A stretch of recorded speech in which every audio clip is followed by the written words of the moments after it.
Well, as I mentioned to you in the intro, I am going to be speaking to an amazing woman today who is truly passionate about teaching. So Shelley, it's wonderful to have you with us on Real Woman, Real Life. Welcome to the program. It's a privilege to have you here. Now Shelley, so you are a teacher. Yes. And a teacher, in my opinion, is a real high calling.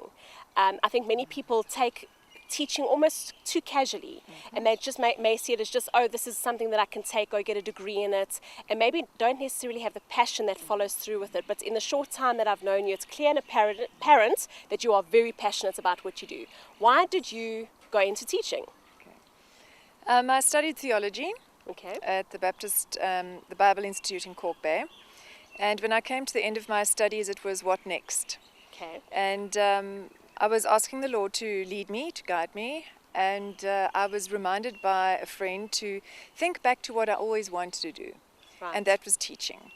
And I tried to avoid going the whole university, forever studying approach, but I realized that my mission field was going to be teaching.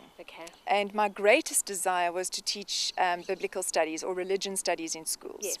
I was discouraged from that. A minister said, no, there are education departments cancelling religion studies, but I persevered and I went to study teaching, and I've had an amazing experience over the years that I've taught that is my mission field. That is where God has used me and opened doors that I can't even say I've knocked on.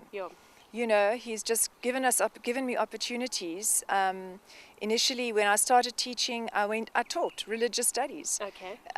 So religious studies was still kept in some schools. I taught religious studies, taught some English and history. And then in 1999, when I was teaching at Girls High, life orientation was introduced as a subject. And I was told I was going to be teaching this subject. Yes, and I know, Shelley, in our original discussions, you mentioned to me at first you were a little bit, life orientation, why should I do this?